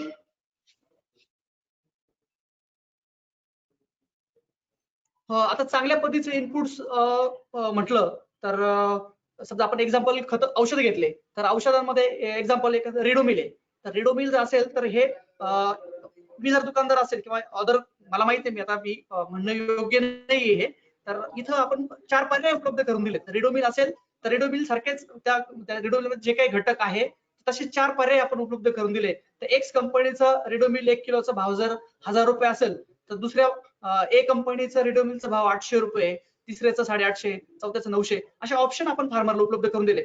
मग कोणत्या रिडोमिलला आपल्याला शेतकऱ्याला बेनिफिट मिळतो तेच त्याने मारावं तेच त्याने ते घ्यावं. कशाला उगाच महागाचं किंवा जास्त खर्च करून ते घेण्याची गरज तिथं नाहीये. तर अशा पद्धतीचे प्रत्येक आपण याला ऑप्शन उपलब्ध करून दिले. धन्यवाद सर. पुढचा एक प्रश्न आहे आपल्याकडे की आपण फार्मर प्रोड्युसर कंपनी ज्या सुरू केली त्यावेळेस आपल्या कोणत्या प्रकारच्या अडचणी आल्या जेणेकरून आपल्या पूर्ण महाराष्ट्रातून शेतकरी या ठिकाणी ऑनलाईन आहेत. एखाद्या शेतकरी त्यांच्या ग्रुपमध्ये जर अशा प्रकारे जर सुरुवात करू इच्छित असेल तर त्यांना तुम्ही काय मार्गदर्शन कराल? आम्हाला जी अडचण आली ऍक्च्युली सगळ्या स्लाइड जर सगळं बघितलं असेल तर कंपनीचं ऑर्गनायझेशन त्याची जनरल बॉडी त्याची एक्झिक्युटिव्ह बॉडी त्याचं जनरल मॅनेजर स्टाफ आणि आपला प्रोजेक्ट हे गोष्ट त्याचा डीपीआर हे गोष्टी आणि त्याचं मार्केट हे सगळ्यात पहिल्यांदा आयडेंटिफाय करणं गरजेचं आहे. कारण नुसतीच फार्मर प्रोड्युसर कंपनी स्थापन करून थांबून भागणार नाही. त्याच्यासाठी लागणारे जे काही स्किल रिसोर्स पर्सन असतील किंवा स्किल स्टाफ असेल किंवा जे काही नवीन टेक्नॉलॉजी असेल किंवा आपल्याला काय क्रॉप करायचंय किंवा काय प्रोजेक्ट करायचा आहे, तो प्रोजेक्ट आपण ठरवावं आणि त्या प्रोजेक्टच्या माध्यमातून आपण आपला काय क्रॉप पॅटर्न आहे किंवा त्याचं मार्केटिंग कशा पद्धतीने असेल हे सर्वांचा खोलवरती सखोल अभ्यास करून आणि मगच आपण पुढे गेलं तर त्याच्या अडचणी आपल्याला येणार नाही. आम्हाला ज्या अडचणी त्या आल्या होत्या, आपण कंपनी चालू केली, परंतु मग कोणत्या प्रोजेक्ट मध्ये काम करायचं हे आमचं ठरलेलं नव्हतं. मग आम्ही कांद्यात सुरुवात केली, मग द्राक्षात आलो, मग भाजीपाल्यात आलो. आम्हाला अडचणी आल्या, पण मग अडचणीतून आम्ही मार्ग काढत, संधी शोधत आता जी काही आम्हाला समज आली की आपल्याकडं ऑर्गनायझेशन स्ट्रक्चर असावं, तर त्या स्ट्रक्चरच्या माध्यमातून आपल्याकडे प्रोजेक्ट आयडेंटिफाय झालेले असावे. प्रोजेक्ट असेल तर आपण कांद्याचा एखादा प्रोजेक्ट पकडला, एक्झाम्पल मी सांगू इच्छितो. तर एक्झाम्पल आपण कांदा पकडला, तर कांदा आपल्याकडे पिकवला जातो, तर इथं डोमेस्टिक मार्केटला वेगळा कांदा लागतो, प्रोसेसिंगला वेगळा कांदा लागतो. आणि जर आपल्याला कांदा एक्सपोर्ट करायचा असेल तर हा कांदा एक्सपोर्ट होतो. परंतु आपल्याला युरोपियन मार्केटमध्ये जर कांदा द्यायचा असेल तर कमी जे काही तिखटपणा आहे किंवा लो पंजन्सीचा कांदा तिथे लागतो, तर असाही कांद्याचं आपण उत्पादन इथं घेऊ शकतो. तर कोणताही प्रोजेक्ट जर आपल्याला करायचा असेल तर त्याचं क्रॉप पॅटर्न आणि त्याचं मार्केटिंग किंवा प्रोसेसिंग याचं पूर्ण अनालिसिस करून आपण जर तो कंपनीचा किंवा प्रोजेक्ट केला तर तुम्हाला मला वाटतं अडचण येणार नाही. सर, आपल्याला सचिन आवड यांनी एक प्रश्न विचारलाय की शेतकरी सभासद नोंदणी फी म्हणून आपण जी रक्कम सुरुवातीला घेतात त्याच्यामध्ये शेतकऱ्यांना काय काय फॅसिलिटी आपण तिथं कॉम्प्लिमेंटरी फॅसिलिटी त्यांना आपण उपलब्ध करून देणार आहोत? ऍक्च्युली ते फी घेतोच असं काही नाहीये. 1000 रुपये नॉमिनल म्हणून फी घेतली आहे. त्याचं सभासद सर्टिफिकेट असेल, त्याचं आय कार्ड असेल किंवा इतर काही इंटरनल प्रोसेस साठी जी काही लागणारी साधन सामुग्री आहे त्याच्यासाठीच तो खर्च होतो. आपण काही बाकीच्या काही थोडंफार भागभांडवल म्हणून उरले तर घेतो आपण, परंतु इतर ज्या काही गोष्टी द्यायच्या आहे सर्टिफिकेशन असेल त्याच्यासाठी त्याचा उपयोग करून घेतला जातो. ओके. अक्षय धनराज निकम मालेगाववरून त्यांनी एक प्रश्न विचारला आहे की ज्यावेळेस एखाद्या बाजारभाव भाजीपाल्याचे बाजारभाव पडतात किंवा त्याला भाव नसतात, अशा वेळेस आपल्याकडे काही अल्टरनेट प्लॅन असतो की जेणेकरून आपल्या कंपनीचा जो होणारा तोटा आहे हा तोटा त्या ठिकाणी भरून निघेल? जेव्हा आपण सर्व फार्मर प्रोड्युसर कंपनी एकत्र जेव्हा येतो आणि त्याचं मार्केटिंग म्हणजे क्रॉप पासून तर मार्केटिंग पर्यंत विचार करतो, तर आपल्याला मार्केटला काय विकायचं आहे तेच आपण आपल्या शेतकरी सभासदांना जर आपण ते पिकून घेतलं तर आपल्याला त्याचा परिणाम येणार नाही. कारण आपल्याला आयडेंटिफाय राहील की आपल्याला काय विकायचंय तेवढंच आपण उत्पादन करायचं. आपल्याला 1000 किलो विकायचंय आणि आपण जर 2000 किलो जर उत्पादित केलं एखादा माल, तर आपण साहजिकच आपल्याला तो 1000 किलो त्याची नासाडी होऊ शकते किंवा त्याला बाजारभाव कमी होऊ शकतो. म्हणून आपल्याला काय विकायचं आहे आणि त्याच पद्धतीने आपल्याला किती विकायचं आहे त्याचं जर प्लॅनिंग केलं तर आपल्याला तसं हे होणार नाही. आता त्या पद्धतीने आपण ओंगायत्री फार्मर प्रोड्युसर कंपनीच्या मागून तसे प्लॅनिंग चालू आहे. तर काय आपल्याकडं विकू शकतं आणि मग म्हणून आपल्याला काय पिकवायचं. ओके.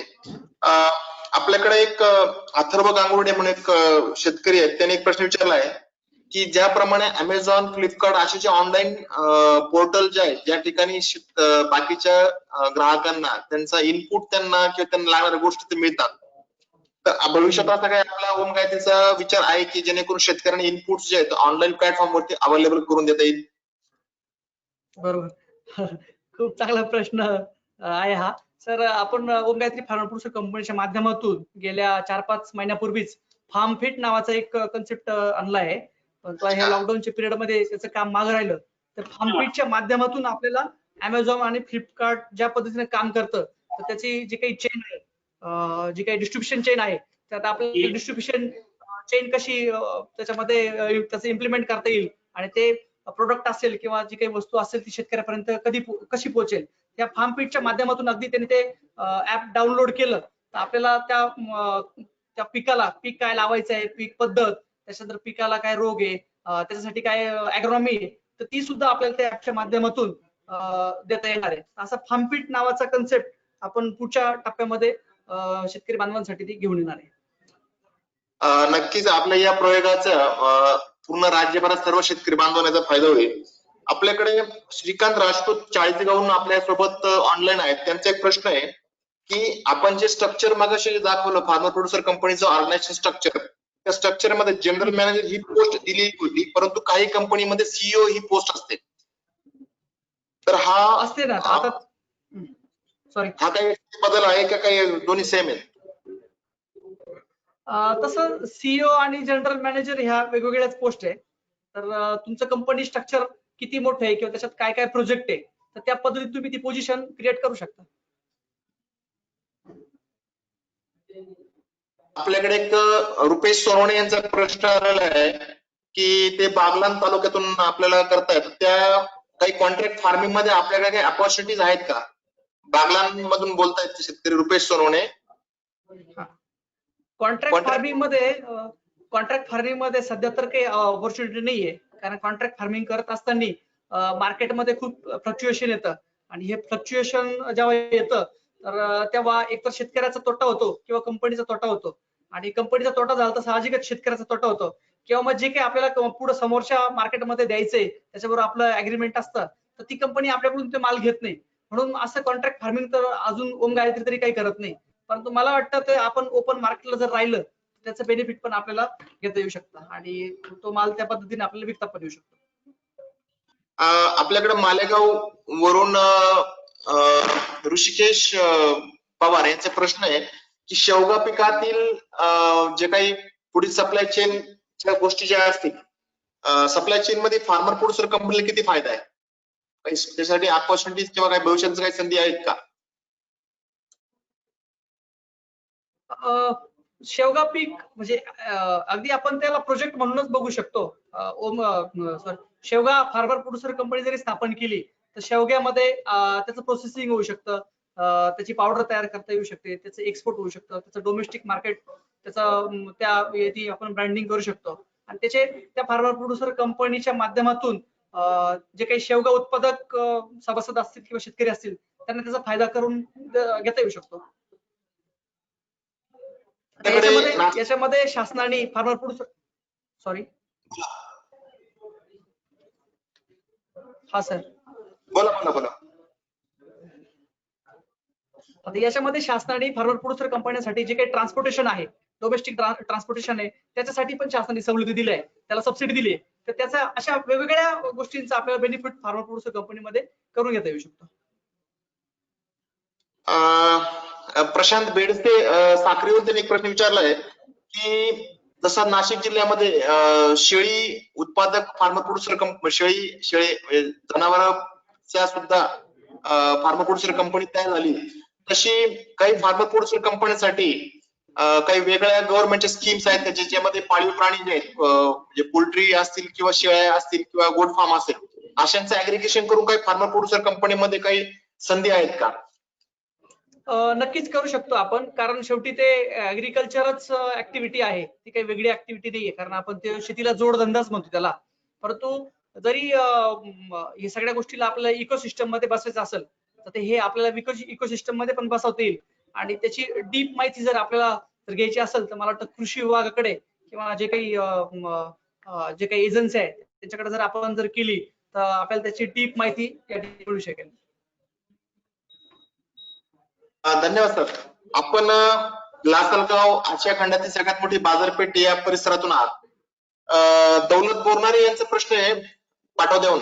त्यांनी असं विचारलंय की कांद्यामध्ये जी सप्लाय चेन आपण करतो, की आपण बघतो की दिल्लीमध्ये, नॉर्थ इंडियामध्ये कांद्याला बऱ्याच वेळेस बाजारभाव वाढतात, तर त्यासाठी शेतकरी किंवा फार्मर प्रोड्युसर कंपनीला कितपत फायदा करून घेता येईल या संधीचा?